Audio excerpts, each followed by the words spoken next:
조금 전에 제가 읽은 이사야서 52장에 있는 말씀은 이스라엘 백성들이 바벨론 포로 생활을 마치고 귀향하는 그 역사적인 사건을 배경으로 하고 있습니다. 해방이 된 겁니다. 자유를 되찾은 것이지요. 70여 년 전에 그들의 선조가 억지로 끌려갔던, 그리고 나라와 주권을 잃고 모든 것들을 잃어버렸던 그 시기가 끝나고 이제 본국으로 돌아가는 기쁨의 사건을 배경으로 하고 있습니다. 근데 그 내용을 읽어보면 마치 전쟁에서 승리한 군사들이 귀국하면서 당당하게 돌아오는 그러한 장면을 연상시킵니다. 여러분, 전쟁에서 승리한 군사들이 돌아올 때 어떤 그림이 있을까요? 한번 상상을 해보시길 바랍니다. 먼저 승리에 따른 승리의 찬가를 부르며 군악대가 큰 소리로 연주를 할 겁니다. 우리 교대 청년 둘이 하나는 육군에 하나는 공군의 군악대로 이제 갖고 가게 될 거예요. 군악대의 역할은 무엇입니까? 군대의 사기를 북돋주는 겁니다. 특히 승리를 하고 돌아올 때에 크게 여러분 나팔을 불고 북을 치면서 모든 악기들을 동원하지 않겠습니까? 그리고 군악대의 뒤를 이어서 군사들이 의기양양하게 행진하는 장면 한번 떠올려 보십시오. 이걸로 끝이 아닙니다. 군악대에 앞서서 소위 말하는 전령들이라고 하죠. 우리가 승리했다, 우리가 이겼다, 이런 전령들의 소식을 우리는 듣게 되는 것입니다. 누구나 들을 수 있도록 군악대에 앞서 달려가는 전령들, 그들은 큰 소리로 외치며 승리의 기쁨을 많은 사람들에게 또 가족들에게 전하고 싶었던 것입니다. 여러분, 이러한 장면을 연상을 하면서 전령들이 외쳤던 이 놀라운 복음의 메시지를 오늘 이사야서 52장 7절 말씀을 읽으며 확인해 보려고 합니다. 우리 함께 이사야서 52장 7절 같이 읽도록 합니다. 시작. 좋은 소식을 전하며 평화를 공포하며 복된 좋은 소식을 가져오며 구원을 공포하며 시온을 향하여 이르기를 내 하나님이 통치하신다 하는 자의 산을 넘는 발이 어찌 그리 아름다운가. 여러분, 여기에 전령들이 외치는 좋은 소식의 내용을 요약하면 다음과 같습니다. 우리를 괴롭혀 온 대적들이 도망가고 진정한 평화가 왔다. 국민 여러분 안전하십시오. 이란 소리를 외쳤던 겁니다.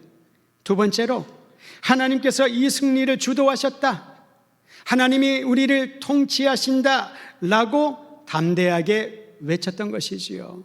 이사야서는 이 좋은 소식의 내용을 하나님이 통치하시고 하나님이 우리를 구원하시고 하나님이 우리에게 평화를 주셨다라는 소식을 전령들의 입을 통하여 전파하게 합니다. 그렇기 때문에 여러분, 이 하나님의 통치를 전하는 자들에게 성경은 이렇게 묘사합니다. 좋은 소식을 전하는 자들의 발이 얼마나 아름다운가라고 말합니다. 여러분, 사실 발은 그렇게 아름다운 신체 부위는 아니지요. 만약 여러분의 신체 부위 중에 자랑할 만한 곳을 보이라 그러면은 대부분의 사람들이 양말을 벗고 발을 보이지는 않을 거예요. 발은 항상 지저분하고 좀 못났다라고 그렇게 생각을 하기도 합니다. 오래전에 회자됐던 사진을 떠올렸습니다. 여러분, 유명한 발레리나 중에 한 분이었던 강수진이라고 하는 분이 있습니다. 그분의 발을 보고 사람들은 충격을 받습니다. 그렇게 고운 선과 아름다운 동작으로 많은 사람들에게 감동을 주는 발레리나의 발이 우리의 상상을 뛰어넘을 정도로 너무나도 흉측하고 보기 흉한 그런 모습이었거든요. 제가 여러분에게 설교를 하면서 그 사진을 보여드리려고 하다가 충격받는 분들이 있을까 봐 자료만 가지고 올리지는 않았습니다. 박지성 선수의 발을 여러분 본 적이 있습니까? 한국을 대표하는 축구 레전드 중에 한 사람이고 참 영국뿐만 아니라 전 세계에 박지성 선수의 성실함과 실력을 누구나 다 인정을 하지 않습니까? 그의 발을 본 적이 있었습니다. 물론 사진으로요. 발이 마치 기형이 온 것처럼 발가락이 구부러져 있고 발톱은 몇 번이나 빠졌는지 변색하여서 정말 이것이 사람의 발이라고 하기에는 너무나도 애처로운 모습의 발이었습니다. 스케이트의 여자라고 하는 이상화 선수의 발도 공개된 적이 있습니다. 특히 그녀의 발바닥을 보니 몇 번이나 그 껍질을 벗겼는지 이 발바닥이 마치 매끈매끈한 철판처럼 되어 있는 모습을 보면서 얼마나 고통스러웠을까. 세계 최강이 되기 위하여 얼마나 많은 노력을 했을까. 근데 그들의 발을 보여준 것은 그들이 자랑하기 위한 것이 아니라 어떤 계기가 되어서 발레리나의 발과 축구선수의 발과 스케이터의 발을 보게 된 것입니다. 근데 그 발을 보는 사람들마다 고개를 돌리지 않았습니다. 참 아름답구나. 그의 상처를 보면서 참 귀하구나, 대단하구나, 소중하구나, 그런 평들을 하게 됩니다. 여러분, 전령들의 발이 어떠했을까요? 광야를 뛰어다니면서 산들을 넘나들면서 상처가 나고 요즘처럼 좋은 런닝화가 있었던 것도 아니고요. 얼마나 발이 까지고 피가 나고 먼지와 함께 뒤섞여서 볼품없는 모습 아니었을까요? 그런데 그들의 발이 아름답다라고 말합니다. 왜 그럴까요?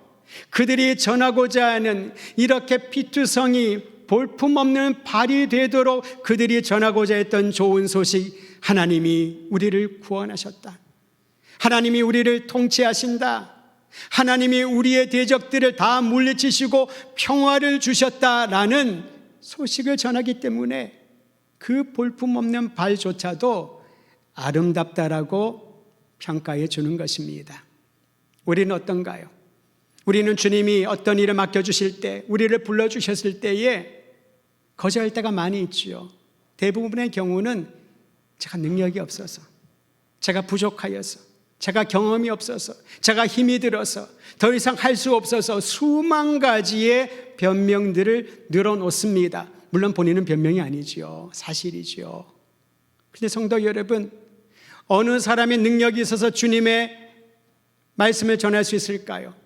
어떤 사람이 얼만큼의 능력을 가져야 이 좋은 소식을 전할 자격이 구비될까요?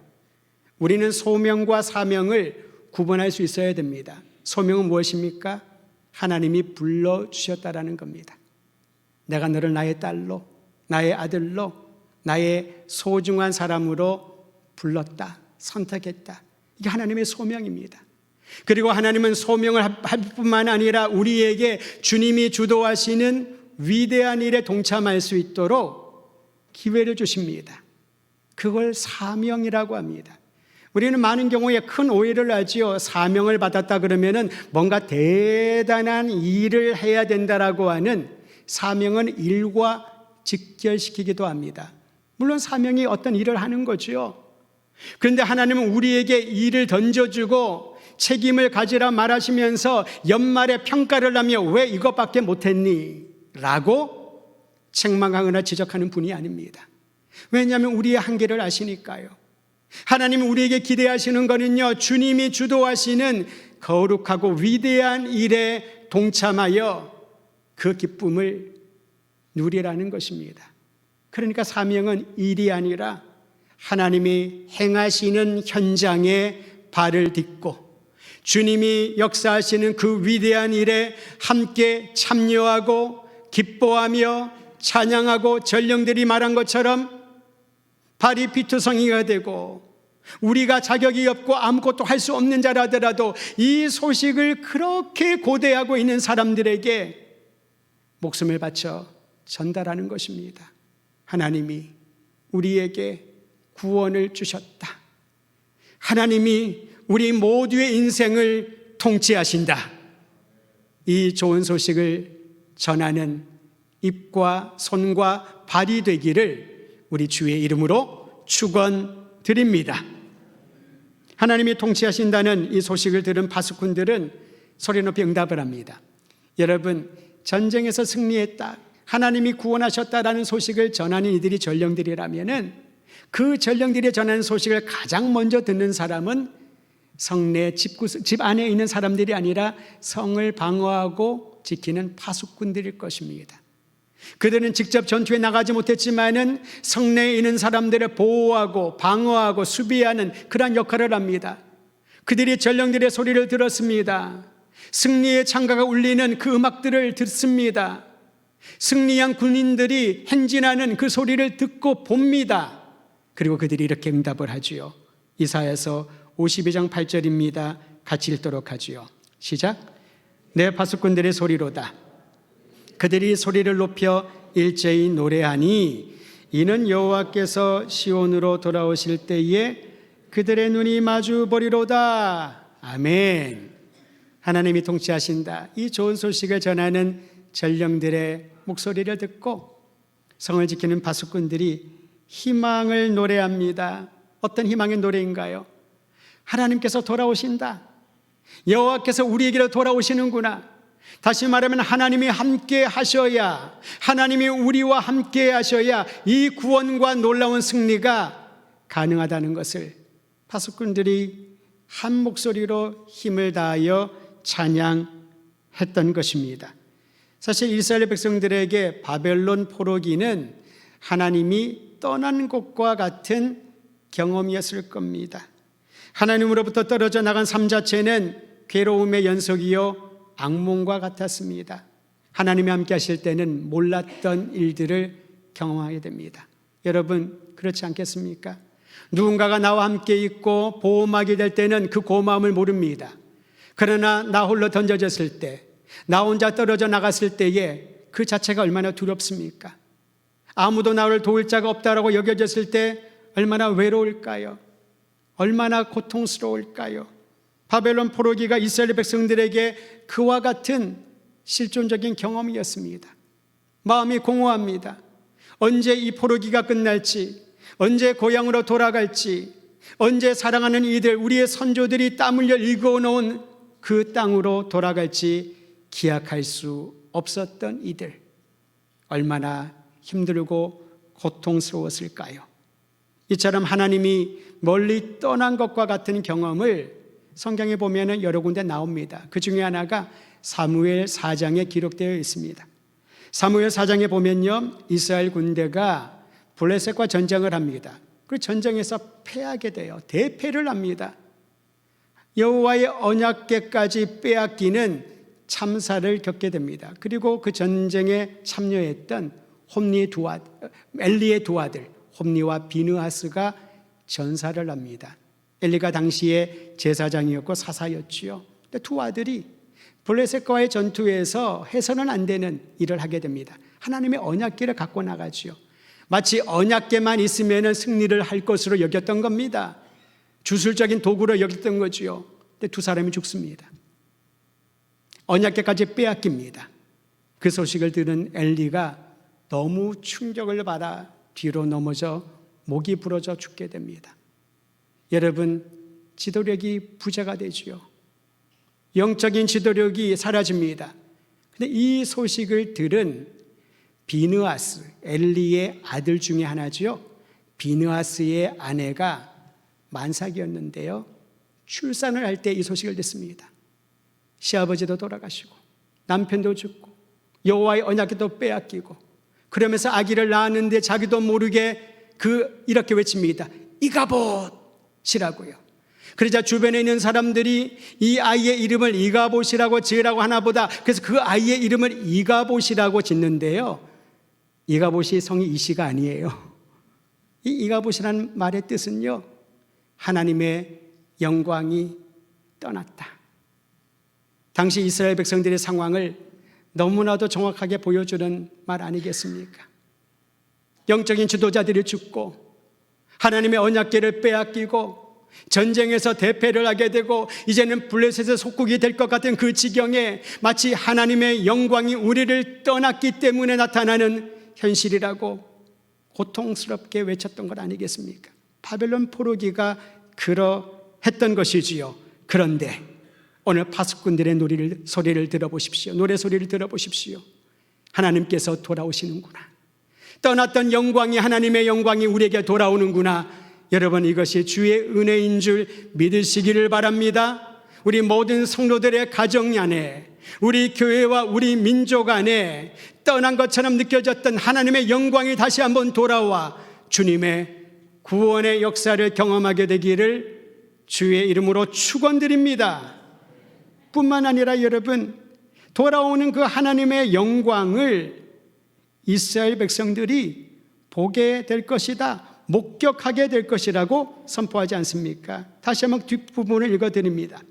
여호와께서 시온으로 돌아오실 때에 그들의 눈이 마주 보리로다. 예배의 회복이 일어난다는 거죠.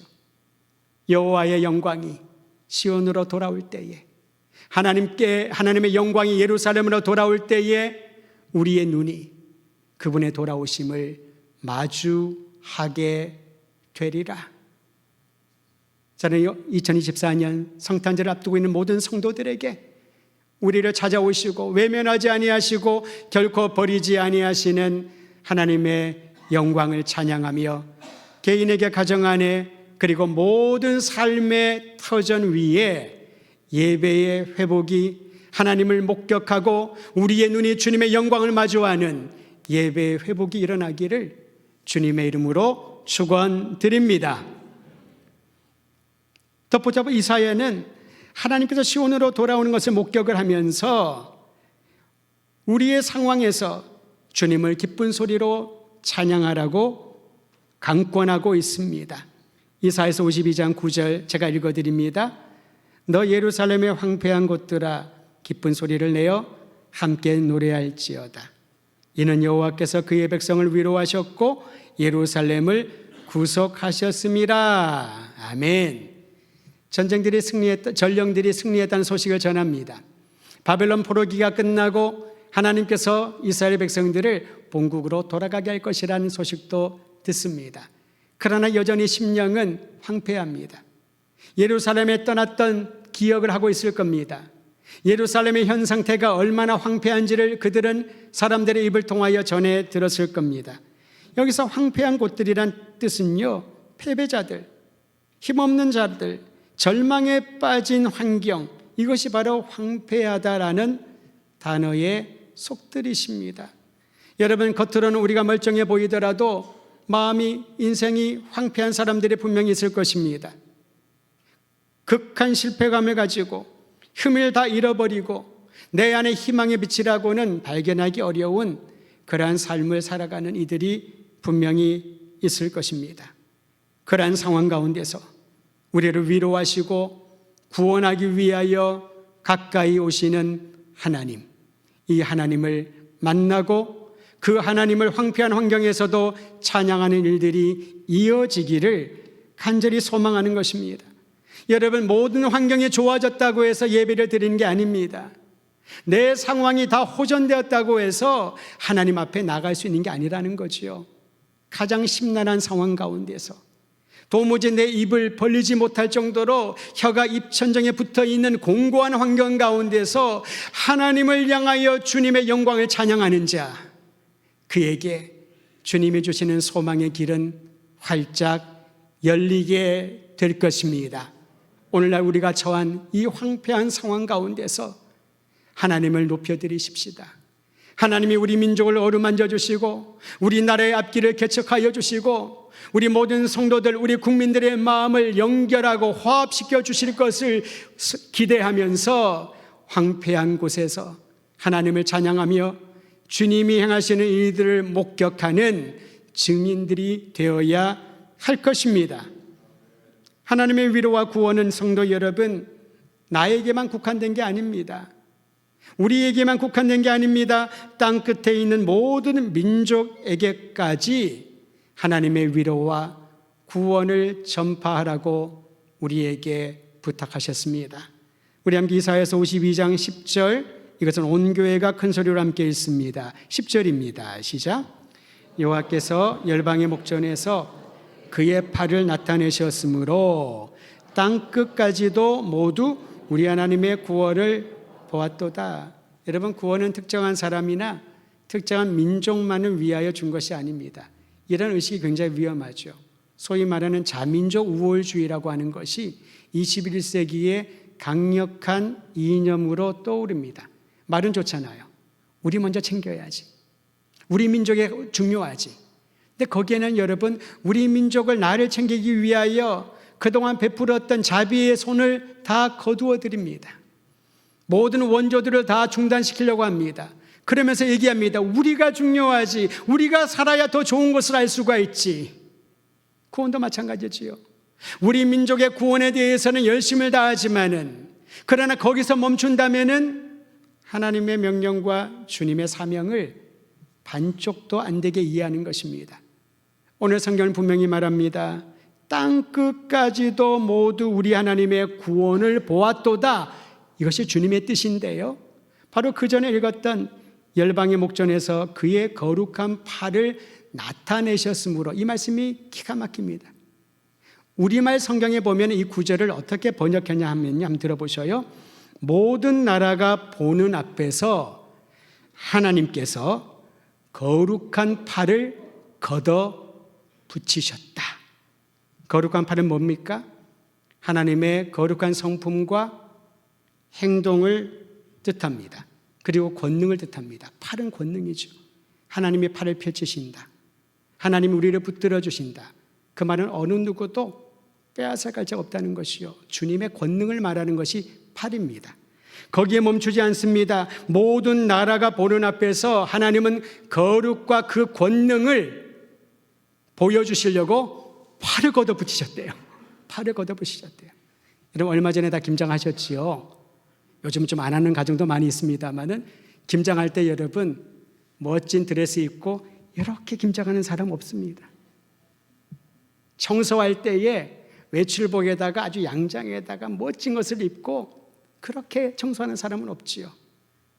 팔을 걷어붙입니다. 이게 뭘 뜻하나요?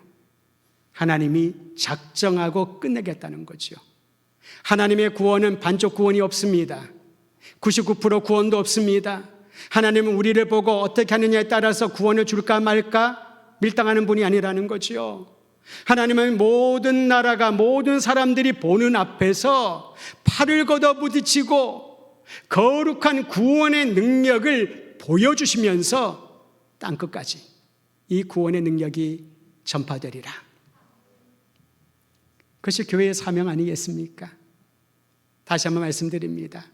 사명은 일이 아닙니다. 아무리 좋은 일도 오랫동안 반복하고 그리고 쉴 시간이 주어지지 않으면 힘들고 지칩니다. 사명은 일이 아닙니다. 사명은 뭘까요? 하나님이 행하시는 일, 우리에게 부탁하셔서 와서 봐라, 와서 먹어라, 와서 느껴라. 하나님이 잃어버린 영혼, 죽어가는 영혼들을 살리는 이 감격스러운 현장에 너도 동참하여라. 여러분, 우리가 드라마, 영화를 보면 감동받아서 눈물을 흘릴 때가 많이 있잖아요. 저 가까운 선배 목사님이 계시는데 그 사모님이 그래요. 우리 남편이 이상해졌대요. 드라마만 보면 눈물을 흘린대요. 갱년기가 온 것 같다고. 그때는 이 목사님이 그래요. 자기 갱년기 아니라고. 그 어떤 장면이 가슴을 울컥하게 한다는 거죠. 그래서 감정이 정화되고 내가 정말 더 많은 사람들에게 있을 때 잘해야 되겠다. 여러분, 그거는 정말 중요한 말인 것 같아요. 있을 때 잘해. 내일 잘하려고 하는데 내일 그 사람이 없습니다. 어떻게 할 수 있을까요? 오늘 잘해야 됩니다. 오늘 사랑한다고 말해야 됩니다.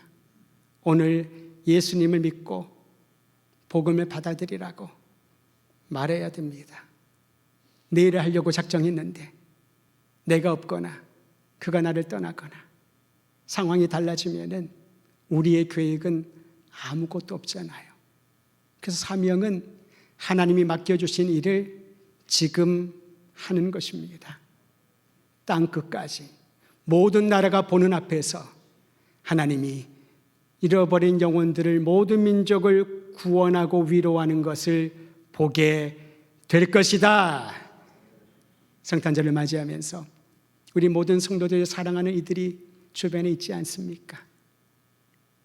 기회를 늦추지 말고 오늘 우리를 구속하시고 우리에게 새로운 소망과 길을 열어주신 그리스도의 사랑을 전파하긴 주의 종들 되기를 간절히 소망합니다.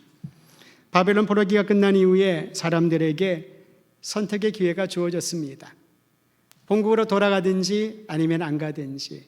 우리의 생각으로는 다 돌아갈 것 같잖아요. 근데 의외로 소수의 사람들만 본국으로 돌아갈 채비를 하고 대부분의 사람들은 주저하며 고민을 합니다. 왜냐하면 70년은 짧은 기간이 아니거든요. 이미 자리를 잡아놨어요. 사업체도 있고 아이들도 여기서 교육을 하고 결혼을 하고 집도 있고 그거를 내려놓고 간다는 것이 보통 힘든 일이 아닌 거죠. 바벨론 포로기에서 자유를 얻었다, 기쁜 소식입니다. 하나님이 우리를 위로하시고 시온으로 돌아가시니 우리가 그곳에서 주님을 목격하고 예배를 드리자 얼마나 가슴이 뛰릴까요? 그런데 현실은 결단을 못하게 됩니다. 가진 것이 너무 많아서, 버릴 것이 너무 많아서.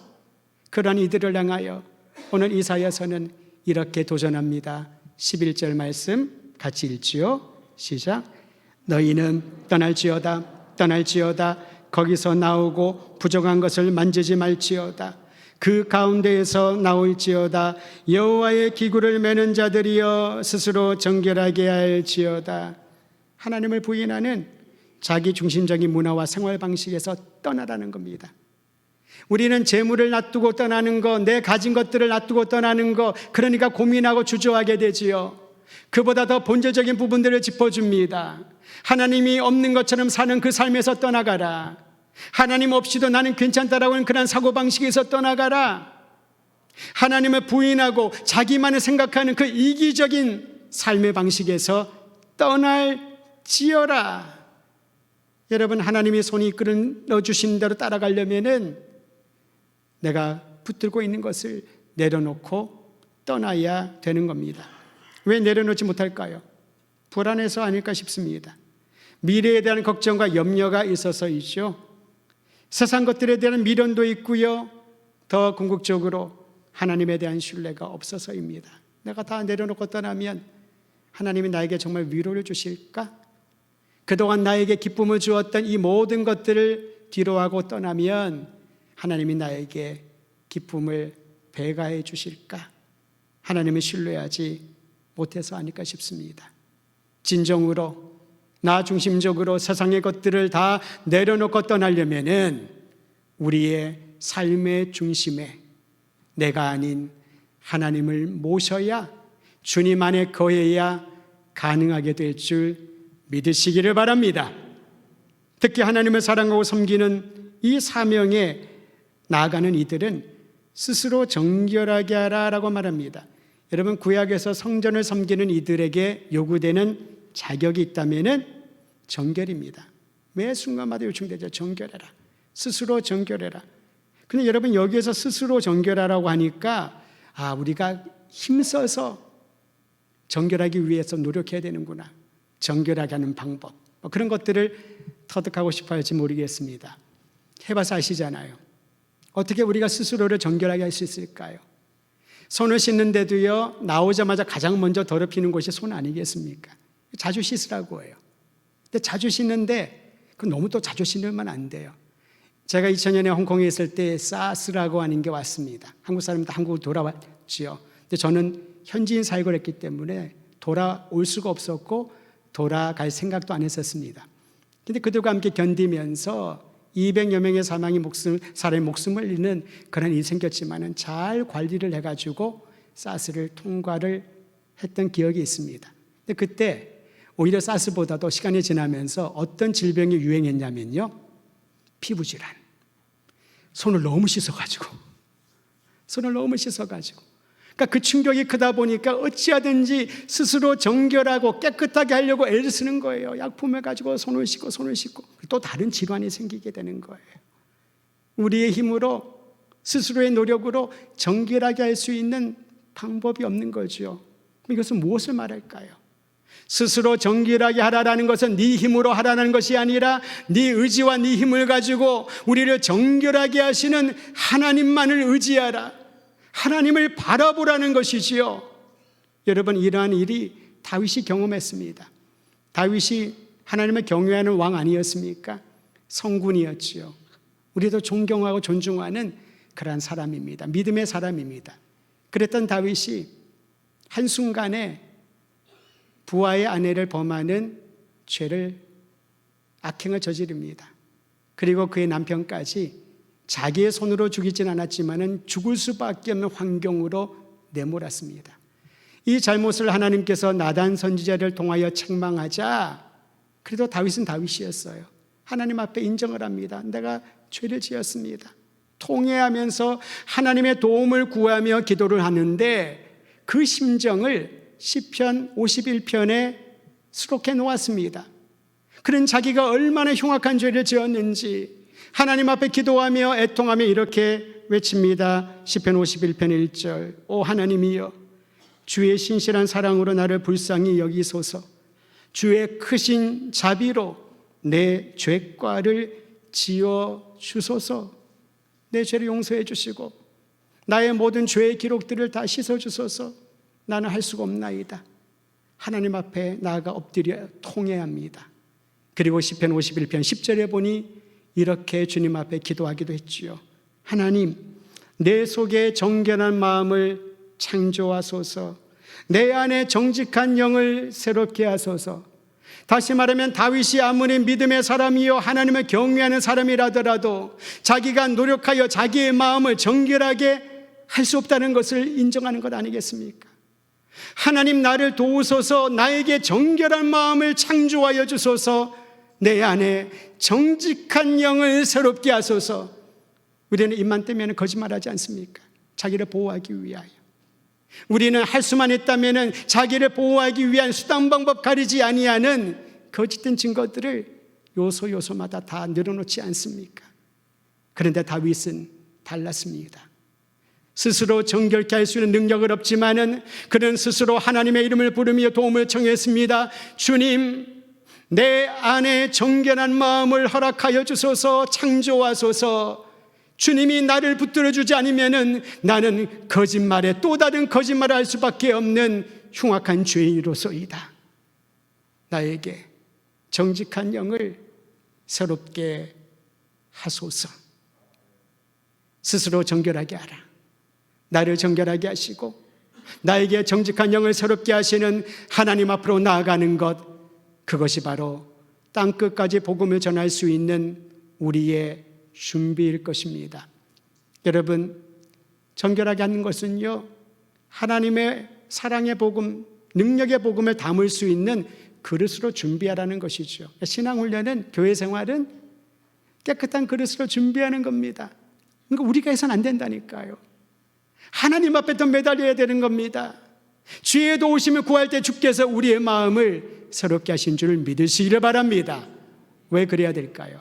그래야 그 깨끗한 그릇에 하나님의 사랑을 담고 하나님의 거룩의 능력을 담고 복음의 진리의 복음의 능력을 담고 십자가의 은혜를 담아서 땅끝에 있는 사람들, 먼 곳에 있는 사람들, 이건 지리적인 의미가 아니잖아요.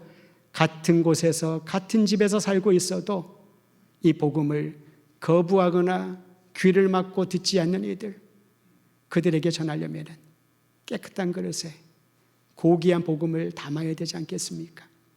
아무리 비싼 음식이라더라도 그 음식을 담을 그릇이 지저분하고 볼품없으면 가치는 뚝 떨어지게 되어 있습니다.